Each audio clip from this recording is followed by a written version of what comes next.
देखो, धन को लेकर दो अतियां समाज में दिखाई देती है, दो अतियां। कुछ लोग हैं जो धन को छोड़ते नहीं हैं, और कुछ लोग हैं जरूरत तो है पर मन ही मन दमन के भाव से यश पाने के लिए छूते नहीं हैं। कुछ लोग छोड़ते नहीं हैं, कुछ लोग छूते नहीं हैं। एक जगह सेवा कार्य की दृष्टि से आयोजन हुआ। लोगों ने अपने मित्र से कहा कि तुम इतने धनी आदमी हो, दो कुछ।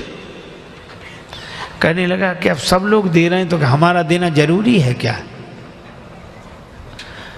अरे भाई, तो सब लोगों का अपनी करनी का फल मिलेगा, तुम भी तो कुछ कर लो। अच्छा, तो ठीक है, अच्छा एक काम करते हैं, क्या कल देंगे? ठीक है। दूसरे दिन आया 1 रुपया लेकर, पुराना जमाना, चांदी का रुपया, सो मुट्ठी में दबाए। अब सोचे दें कि न दें, दें कि न दें, दे देना चाहिए। अच्छा, फिर बोला अब जरूरी थोड़ी कि हम भी दें, इतने लोग दे ही रहे हैं। फिर अब जैसे जैसे देने का मन आवे वैसे मुट्ठी और कड़ाई से बंद करे, लेकिन सोचा अब दे ही डालें। अब आध घंटा तो यही सोचता रहा, दें कि न दें, दें कि न दें। फिर सोचा देख लें एक बार, फिर तो ये देखने को मिलेगा नहीं। सो जैसे ही मुट्ठी खोली तो हाथ पसीज गया था, दिल तो नहीं पसीजा, हाथ पसीज गया, पसीना आया। और जो देखा कि हाथ पसीज गया, पसीना, सो रुपए से बोला, अरे तुम बहुत रोते हो, हम तुम्हें किसी को नहीं देंगे। फिर जेब में रख लिया। एक वे हैं जो छोड़ते नहीं। हाँ, मुझे एक संत कथा सुना रहे थे। एक सज्जन का नाम था दानचंद। गंगा जी से 12 किलोमीटर दूर उनका गांव था। दानचंद को भगवान ने संपन्नता तो दी थी, धन तो दिया था, लेकिन लोभ ही इतने थे कि लोगों ने व्यंग में ही उनका नाम दानचंद रख दिया था। कभी कोई पुण्य कार्य नहीं किया, कहते खर्च होगा। तो पत्नी ने कहा कि गंगा जी नहाया 12 किलोमीटर दूर हैं, इसमें क्या खर्च हो रहा है, चले जाओ। सवारी की भी जरूरत नहीं, पैदल पैदल चले जाओ, पर गंगा जी तो नहा लो। ठीक है, बहुत कहा तो सोचा जीवन में एक बार गंगा जी नहा लें, क्या हर्ज है, 12 किलोमीटर दूर है गंगा जी, जा पैदल पैदल गया, खर्चा कौन करे सवारी।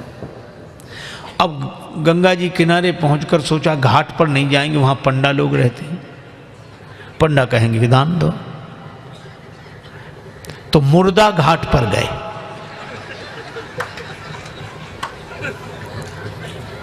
अब मुर्दा घाट तो खाली रहता, कभी कभी कभी कभी दुनिया में अपने घर में कोई सीट खाली करता है तो मुर्दा घाट भरता है, बाकी तो खाली है। सोचा ये ठीक, न पंडा का झंझट, न दान का, न पुण्य का। गए, सो कपड़े उतारे, इधर उधर देखा कोई नहीं है, सोचा डुबकी लगा ले। सो जैसे ही प्रवेश किया, डुबकी लगाई। अब कथा बड़ी सुंदर है। भगवान को हंसी लगी कि इतना लोभी आदमी नहीं देखा। तो भगवान ने सोचा कि चलो आज हम इसको छकाते। तो दानचंद ने देखा इधर उधर कोई नहीं था, पर गंगा जी में जैसे ही डुबकी लगा के और बाहर निकले, वैसे ही पंडा के रूप में भगवान उपस्थित। यजमान की जय हो।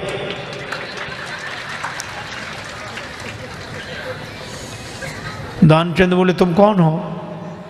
भगवान ने कहा कि हम पंडा हैं, संतोषी ब्राह्मण हैं, इसी घाट पे पड़े रहते हैं। दानचंद बोले मुर्दा घाट भी नहीं छोड़ा। पंडा जी बोले हम संतोषी ब्राह्मण हैं और घाट पर तो और पंडा लोग रहते हैं, हम तो यहीं पड़े रहते हैं, और हमारे लिए कोई ना कोई आप जैसा यजमान आ जाता है, 1-1 वर्ष तक का खाने पीने का इंतजाम कर देता है। दानचंद बोले 1-1 वर्ष इंतजाम? हम एक दिन का भी नहीं कर सकते, एक समय का भी नहीं। पंडा जी बोले कोई जबरदस्ती थोड़ा ही है, आपकी जैसी श्रद्धा हो, कुछ ना कुछ तो देना पड़ेगा। दानचंद बोले हमने आज तक नहीं दिया। पंडा जी बोले आज तो देना पड़ेगा। तो अब सोचा क्या करें, बोले उधार दे रहे हैं। उधार? हाँ। कितना? बस वो एक धेला उन दिनों चलता था, एक धेला बस, 1 पैसा। भगवान ने कहा चल दिया तो संकल्प करा लिया, 1 धेला उधार देकर 12 किलोमीटर गया, नहाया, फिर 12 किलोमीटर पैदल चलकर आया। शाम होने को आई, थका हुआ दानचंद बेचारा घर में भीतर सोने ही जा रहा था। तब तक दरवाजे पे आवाज आई, यजमान की जय हो। दानचंद ने कहा देखो कौन है। पत्नी बाहर गई, देख कर आई और बोली किसी पंडा से कुछ देने के लिए कहे आए थे। दानचंद ने बोले कहा था। बोले आ गए, बाहर आई हैं। दानचंद बोले आ गया वो? हाँ। दानचंद बोले कि कह दो कि अभी दानचंद बीमार हैं, 2-4 दिन बाद आना। पत्नी ने कहा कि वो तबीयत खराब हो गई, वो बीमार ज़्यादा हैं, आप 2-4 दिन बाद आना। पंडा जी बोले दान मिले चाहे ना मिले, पर हमारे संकल्प में वो हमारे यजमान बीमार हो, ऐसे संकट के समय यजमान को छोड़ना धर्म नहीं। हम भी यहीं रहेंगे जब तक वो स्वस्थ नहीं हो जाते, यहीं इंतजाम कर दो। आप तो सामग्री ला दो, हम तो बना लेंगे अपने हाथ से भोजन। पत्नी ने फिर जाके कहा, पर दानचंद भी अद्भुत आदमी। कहने लगा नहीं जा रहा ना। बोलो कह रहे यहीं रहेंगे जब तक बीमार रहोगे। दानचंद बोला तो कह दो मर गए वो।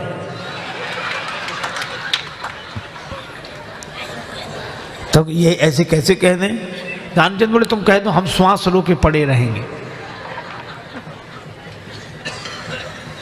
पत्नी ने झूठे जाकर रोते हुए अभी अभी चले गए वो, समाप्त। पंडा जी बोले चले गए, मर गए? अरे राम राम। लेकिन यजमान का जब तक अंतिम संस्कार ना हो जाए हम कैसे जा सकते? और तुम कहां बुलाती फिरोगी लोगों को, गांव इतना बड़ा, हम ही सबको खबर किए देते हैं। अब पत्नी बहुत कुछ सुनो सुनो पंडा जी, तब तो अमित रूप प्रगटेते ही काला, पूरे गांव में कह दिया कि दानचंद चले गए चले गए।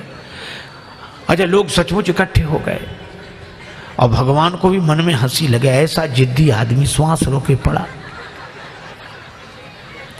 लोगों ने उसे मुर्दा समझकर उठाया। अब उसकी पत्नी रोवे, और वो सही में रोवे, वो कहे ये मरे नहीं हैं। और गांव वाले कहते जाने वाला तो गया, ये तो तुम्हारा मोह है। वो कहे कि नहीं मरे, गए वो तो। वो बेचारी रोती रही, कौन सुने। दानचंद को उठा लिया, बांध लिया, और वो भी बंध गया। भगवान ने कहा कि हद हो गई, ऐसा आदमी हमने नहीं देखा। भगवान को लगा कि सब हमसे हार जाते हैं, आज हम हार गए इससे। ले गए, चिता पर रख दिया, अग्नि लगने वाली थी। भगवान ने कहा ये मर जाएगा लेकिन देगा नहीं कुछ। तो भगवान ने कहा कि यजमान के कान में हम कुछ मंत्र बोलेंगे। हाँ ठीक है। सो भगवान ने कान में कहा, आया हूं बैकुंठ से तुम हित नाता जोड़। भगवान ने कहा कि हम हार गए, हम भगवान हैं, बैकुंठ से आए, तुमसे नाता हमने जोड़ा।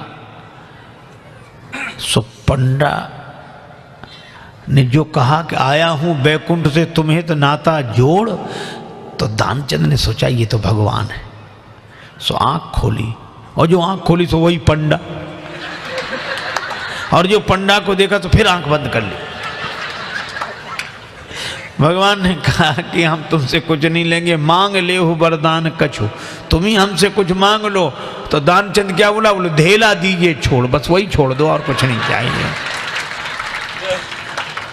अब बोलो,